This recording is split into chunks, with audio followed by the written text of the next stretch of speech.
Question of the day. I've had several people tell me that I need to force my chords together when I sing. How do I do it? What? Let's talk about it.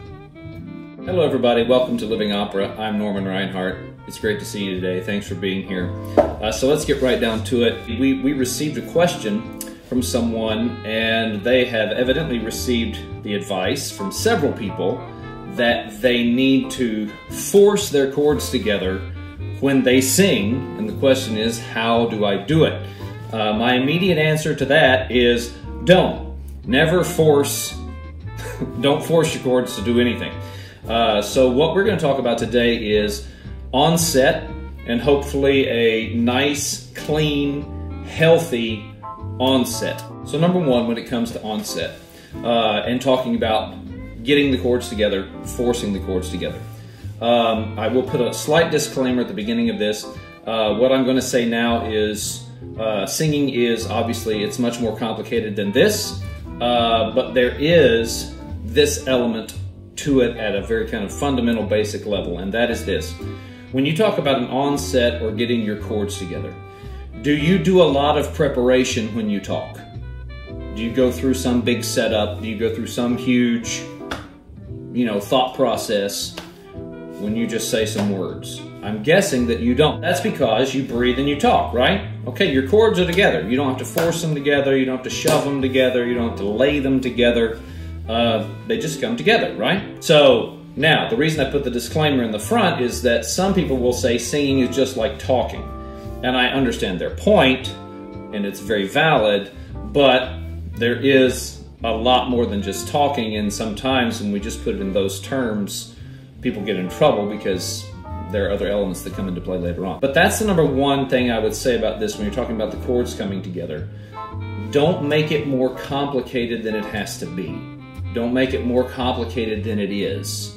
So just as when you boom, you talk, you breathe, you talk, it's similar to if you have a voice, if you just go, ah, breathe, ah, ah, it's there, right? Okay, so that's the first thing. Don't make it more complicated than it is. Okay, so now I want to talk about just a couple of onsets where if you talk about putting the chords together or forcing the chords together, oftentimes, and I've done it, I imagine every singer at some point or another has done it, where you're trying to get the chords together the right way, and so what we'll end up doing is one of two things. It can be more, I suppose, but here's a couple just kind of baseline ones, okay? One is what person will either go to really try and get them together, and they'll go, ah, ah, and really like slam them together, right? Hit them together.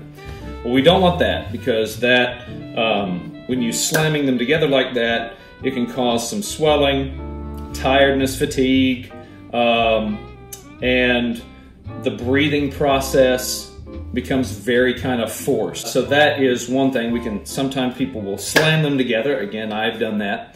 And then there's the other side of that where we want to be very careful with how we bring the chords together, which is good. But what we end up doing, and I've done this too, is that we begin to kind of almost try to gently lay the chords together, where we just kind of go, and it causes kind of a squeezing or a valving effect where we begin to valve the air.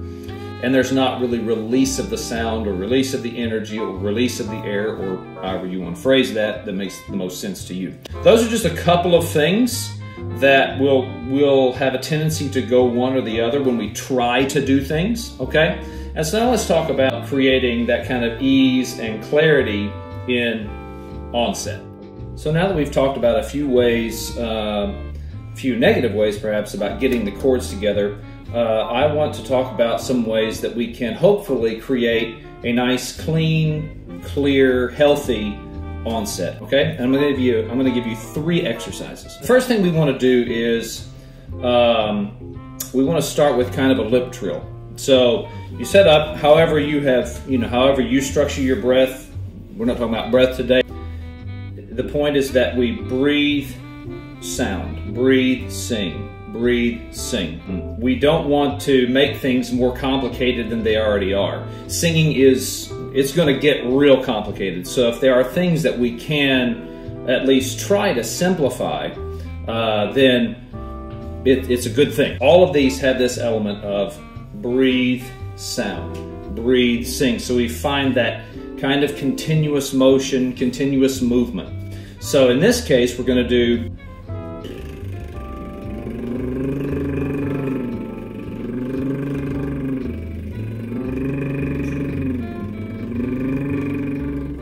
and just kind of stay in the lower middle part of the voice and move the sound up and down. It's very soft, it's a very gentle way to kind of get the body moving, to get the air moving, and to kind of gently start the sound. Let's go on to exercise number 2. I'm going to start with vowels. Stay in kind of the lower middle part of the voice. Don't go too low, but kind of stay in the lower middle part of the voice. Again, it's this idea of breathe, sound, breathe, sing. So it's an exercise of just I-O, okay? But we're going to pick a note, you know, A, G, A, whatever you like. And I-O, I-O. But it immediately you begin to feel that breathe sound. And then also, you don't have time. When there's that kind of continuation, you don't have time to overthink. And your body doesn't have time. If I breathe, hold, sound, my body, there's time for something to kick in. There's time for something to take control and try and manipulate what I'm doing. But if I get that initial breathe sound, there's not enough time. It opens, chords come together. And there's this almost, if I can put it this way, kind of a knife-like cleanness. It's not slammed down, as we said earlier, we don't want that, right? But it's also not that valvey, squeezy thing, right? So it's very clean. I-O, I-O. So just take that and feel that. Again, try not to overthink it, but breathe, sing, okay? And then exercise number 3. Alrighty, so we have the lip trill, we have I-O, and then this third exercise I like to use just for a little bit more movement. It's just a 5-note scale. It's still very simple. Again, stay in the lower middle part of the voice, and it's about breathe, sing, breathe, sound. So we have that very clean, crisp, but easy onset. And that is literally just, and you can choose any vowel, E-O, whatever you like. I like or but okay, it's a 5-note scale on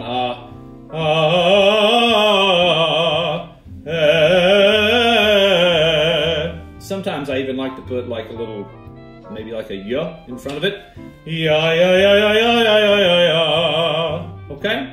So again, it's that same concept of breathe, sound. Thank you so much for being here. Thank you for watching. I hope this was helpful.